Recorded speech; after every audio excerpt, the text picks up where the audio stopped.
In this video, let's talk about one of the big questions when it comes to using frozen stool for FMT. Is it as effective after it's been frozen? Does the microbiome look the same? And are all the beneficial microbiota still there? This is a really important question as we're starting to use more frozen stool when it comes to FMT, and we want to make sure that it's just as effective, but all those beneficial bacteria are still there.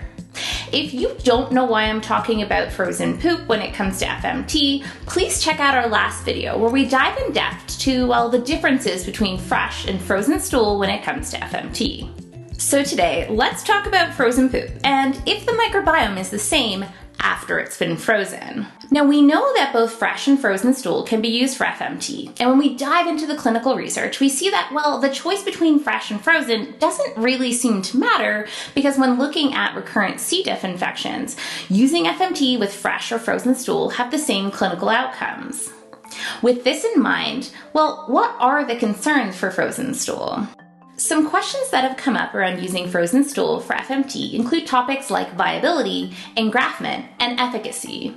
What these break down to is, well, does the gut microbiome look the same over time when stored?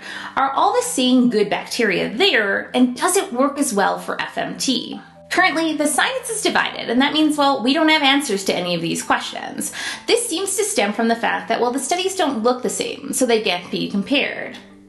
What I'm talking about here is that the way that stool is frozen and how long they're frozen for isn't similar between studies, meaning we can't compare them. So what do we know?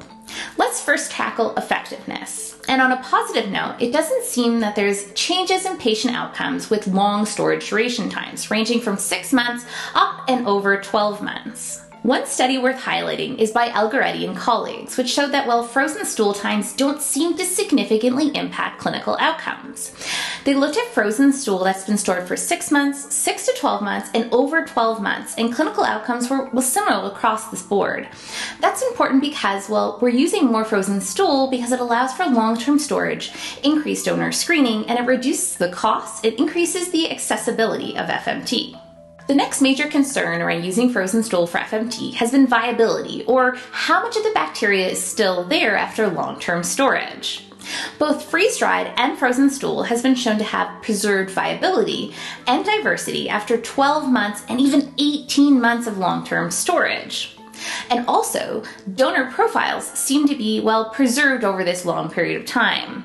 That's actually really important because we actually use a shift in the gut microbiome towards that of the donor as one of the measures of success for FMT. Actually, studies have shown that FMT performed with frozen stool from 6 up to 15 months has been the same as fresh stool with a healthy gut microbiome and grafting. But as the science goes, there are studies that show that the level of viable bacteria goes down in both frozen and fresh stool compared to fresh.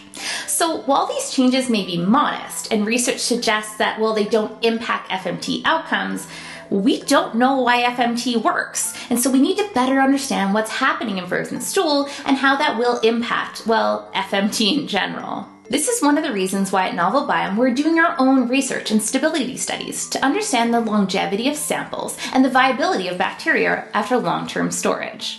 So we know that frozen stool increases the access of FMT, and patient outcomes seem to be comparable to that of fresh. But what we don't know is what's happening to the good gut microbiota. The good guys in the gut we want to take from a healthy gut and give to someone who needs it. Well, what happens to them after they've been stored and frozen over a long period of time? The good news here is that research is looking into this, and right now the results seem promising. If you liked this video, check out our next video where we talk about the idea of banking your microbiome. This means that you take your healthy gut microbiome and store it for a later date in case, well, you need it if your gut microbiome is damaged. Also, if you want to know where this information came from or read more about it, check out the link in our description below to our blog.